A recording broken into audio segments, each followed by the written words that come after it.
আসসালামু আলাইকুম। আজকে আমরা সমার্থক শব্দ শিখব।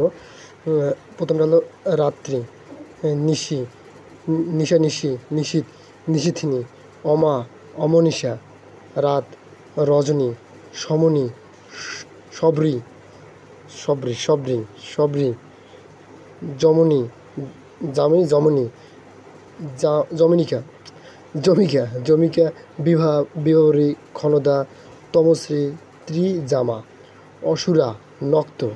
হ্যাঁ, আর এটা রাত্রি আর কি। আর এখন যেটা দেখবো হলো স্ত্রী। স্ত্রী কি? স্ত্রী হলো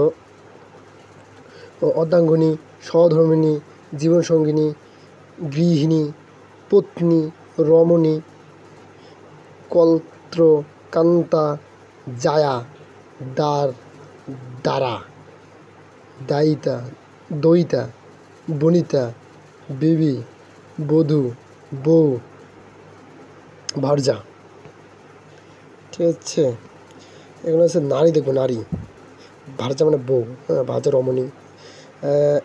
নারী বলতে স্ত্রী, মানে নারী। নারী বলতে তোমার নারী মানে অঙ্গনা, অবলা, আওরাত, কামিনী, কান্তা, জেনানা, ধনী, পামা, ভাবিনী, সীমান্তনী, মেয়ে, মহিলা, মানবী, রমণী। রমণী মানে তোমার স্বামী, মানে স্ত্রী হয়, এবং রমণী মানে হচ্ছে তোমার নারীও হয়। রমা, ললনা, সুস্মিতা মানে যে মেয়ের হাসি সুন্দর আর কি, সুস্মিতা। এটা হচ্ছে স্ত্রী।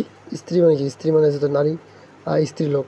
স্ত্রীলোক নারী, সুস্মিতা, ললনা, রামা, রমণী, মানবী, মহিমা, মেয়ে, নারী, অঙ্গনা, অবলা, আওরাত, কামিনী, কান্তা, জেনানা, ধনী, বামা, মানে তার সীমান্তনী। ঠিক আছে। আর এদিকে যে দেখি যে আমরা বাড়ি। বাড়ির সমার্থক শব্দ হচ্ছে তোমার আলয়, আবাস, গৃহ, নিলয়, নিকেতন, তারপর হচ্ছে তোমার ভবন। এদিকে হচ্ছে আগার, বাটি, সদন, ধাম। আর পানি হচ্ছে তোমার ওই যে পানির জল, পানি, জল, সলি, সরি আছে, সলিল, পয়, তয়, নীর, বাড়ি মানে পানি, অপমানি, অম্বু মানে পানি, তারপর উদক মানে পানি। উদক মানে কি? উদক মানে পানি। এদিকে আছে তোমার অভ্র, অর্ণ, অর্ণ, অর্ণ, এগুলো কিন্তু ইয়ে আছে তোমার, ইয়ে থাকবে, বসন্ত আছে। ওকে, টাটা, বাই বাই।